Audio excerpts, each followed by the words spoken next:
1947 সালে ব্রিটিশরা যখন ভারত পাকিস্তান আলাদা দুটি রাষ্ট্রের পরিকল্পনা করে তখন এই উপমহাদেশে ছোট ছোট মোট 565টি রাজ্য ছিল, যাদেরকে বলা হতো প্রিন্সলি স্টেট বা করদ রাজ্য। এসব রাজ্যগুলো ব্রিটিশদেরকে খাজনা দিলেও তারা ছিল স্বাধীন, তাদের আলাদা স্বাধীন রাজাও ছিল।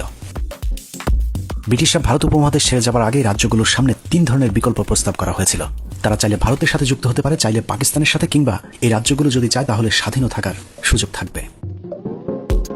যেহেতু এসব রাজ্যের বেশিরভাগ রাজাই হিন্দু জমিদারদের দ্বারা পরিচালিত হতো, সে কারণে 565টি রাজ্যের মধ্যে 549টি রাজ্যই ভারতের সাথে যুক্ত হয়। 13টি রাজ্য পাকিস্তানের সাথে, আর কাশ্মীর, হায়দ্রাবাদ ও জুনাগড় এই 3টি রাজ্যের রাজারা সিদ্ধান্ত নেন এককভাবে স্বাধীন থাকবার।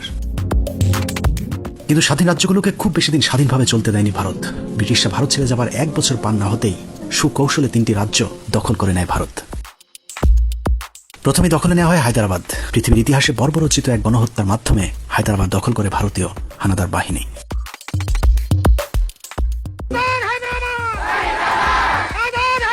ভারতের পেটের ভেতরে থাকা 2,14,000 বর্গ কিলোমিটারের দেশ হায়দ্রাবাদ ছিল ভারত উপমহাদেশের এক খণ্ড সোনা। তৎকালীন সময়ে পৃথিবীর সবচেয়ে ধনী দেশগুলোর মধ্যে হায়দ্রাবাদ ছিল অন্যতম।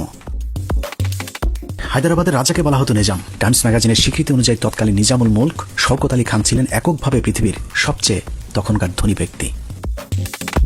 শওকত আলী সেই সময় আশ্চর্যজনকভাবে আধুনিক রেল, বিমান, নৌ চলাচল ব্যবস্থা চালু করেছিলেন। ছিল নিজস্ব মুদ্রা ব্যাংক, এমনকি নিজেদের সেনাবাহিনীও ছিল হায়দ্রাবাদের।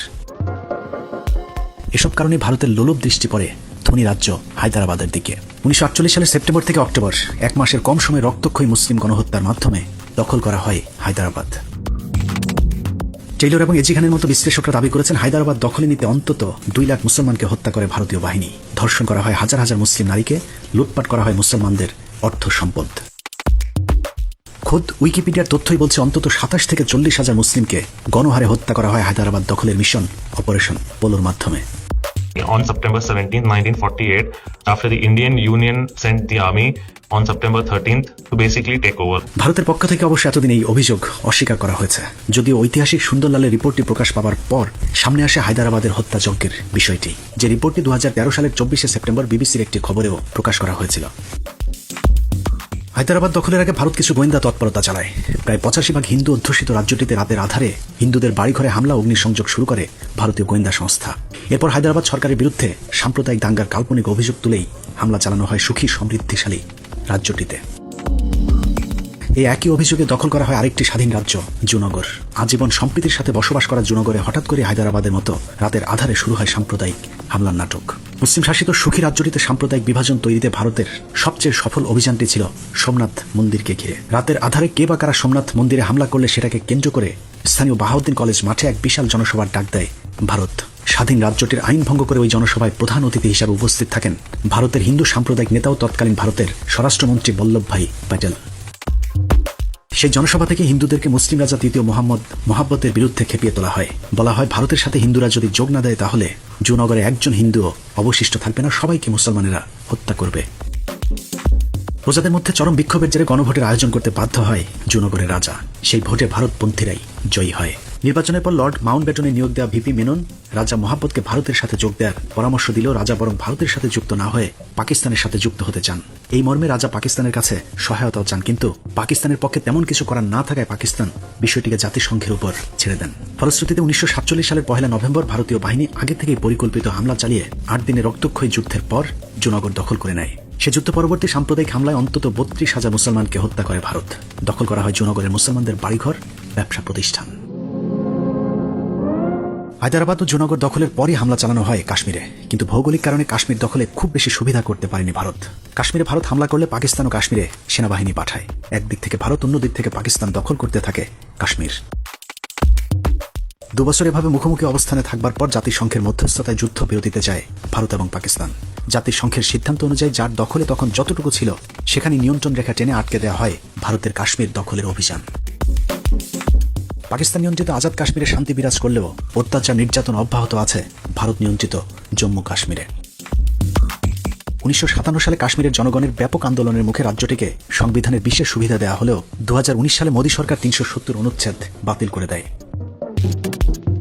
এছাড়াও 1965 সালে কাশ্মীরকে কেন্দ্র করে ভারত পাকিস্তান যুদ্ধ, 1971-72 সালে সিমলা চুক্তি, 1979 সালে ভারতের বিরুদ্ধে কাশ্মীরিদের 2 বছর ব্যাপী স্বাধীনতা যুদ্ধের পর 1999 সালে কার্গিল যুদ্ধেও কাশ্মীরিরা ছিল পাকিস্তানের পক্ষে। পাকিস্তানের কারণে কাশ্মীরে পুরোপুরি সুবিধা করতে না পারলেও ভারতের দখলদারিত্ব চলতেই থাকে আশপাশের অন্য রাজ্যগুলোতে। ব্রিটিশ শাসনের অধীনে থাকা 3 রাজ্য হায়দ্রাবাদ, জুনাগড়, কাশ্মীরের পর ভারতে নজর যায় ফ্রান্স ও পর্তুগিজদের দখলে থাকা ছোট রাজ্যগুলোর দিকে।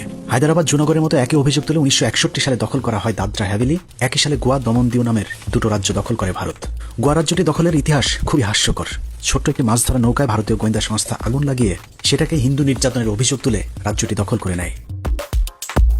এর পরের বছর 1962 সালে পান্ডিচেরি এবং নাগাল্যান্ড পুরোপুরি ভারতের দখলে চলে আসে 1963 সালে। 1968 সালে মণিপুর, সবশেষ 1975 সালে ভারতের দখলদারিত্বের ভয়াবহ রূপ দেখেছে সিকিমের জনগণ। লেন্দুবদর্জির অতিমাত্রায় ভারত প্রীতির খেসারত দিচ্ছে সিকিমের সাধারণ মানুষ। সিকিম দখলের ইতিহাস ঘাটলে দেখা যাবে বাংলাদেশেও একই পথে হাঁটছে ভারতীয় গোয়েন্দা সংস্থা। 7096 বর্গ কিলোমিটারের সিকিম যে ভারত পরিকল্পিতভাবে দখল করেছে তার প্রমাণ রয়ের তৎকালীন পরিচালক অশোক রায়না। এই সেনা কর্মকর্তা তার ইনসাইড ড্র বইতে লিখেছেন 1971 সালে ভারতীয় গোয়েন্দা সংস্থা সিকিম দখলের চূড়ান্ত পরিকল্পনা হাতে নেয়। সিকিমেও র সেই পুরাতন সাম্প্রদায়িক হামলার নোংরা খেলা শুরু করে, যার নেতৃত্ব দিয়েছিলেন রয়ের আরেক কর্মকর্তা অজিত ধাওয়াল। হিন্দুদের বাড়িঘর মন্দিরে হামলা করে দায় চাপানো হয় বৌদ্ধদের উপর। শুরু হয় বৌদ্ধ রাজা রাজতন্ত্রের বিরুদ্ধে তুমুল আন্দোলন। 2 বছরের ব্যাপক আন্দোলনের মুখে 1973 সালে নির্বাচন দিতে বাধ্য হয় বৌদ্ধ রাজা চোগিয়াল। সেই নির্বাচনে রাজপরিবার জয়ী হলেও ভারতের ইন্ধনে হিন্দুদের আন্দোলন অব্যাহত থাকে। ফলশ্রুতিতে পরের বছর 1974 সালে আবারও নির্বাচন দিতে রাজাকে বাধ্য হতে হয়। 1 বছর আগের নির্বাচনে রাজা চোগিয়াল জয়ী হলেও 1 বছর পরের কারসাজি নির্বাচনে 32 আসনের মধ্যে 31 আসনে জয়ী করানো হয় সিকিম ন্যাশনাল কংগ্রেসের ভারতপন্থী নেতা কাজী লেন্দুবদর্জিকে।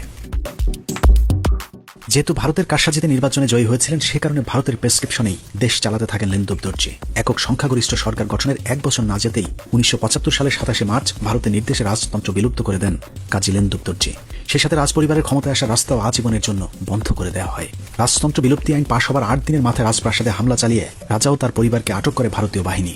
রাজপরিবারের পক্ষে ব্যাপক বিক্ষোভ শুরু হলেও লেন্দুবদর্জি সরকার বিরোধী দলের নেতা কর্মীদেরকে হত্যা, গুমের মাধ্যমে নিশ্চিহ্ন করে দেয়। ভারত লেন্দুবদর্জিকে স্বপ্ন দেখিয়েছিলেন সারা জীবন ক্ষমতায় রাখার, কিন্তু 1975 সালে মাত্র 2 মাসের মাথায় 16 মে সিকিমকে ভারতের 22তম রাজ্য হিসেবে ঘোষণা করে ভারত। সিকিমবাসীর পক্ষে আর ভারতের বিরুদ্ধে ঘুরে দাঁড়ানো সম্ভব ছিল না, কারণ দেশপ্রেমিক মানুষগুলোকে তার আগেই শেষ করে দিয়েছিল লেন্দুব সরকার।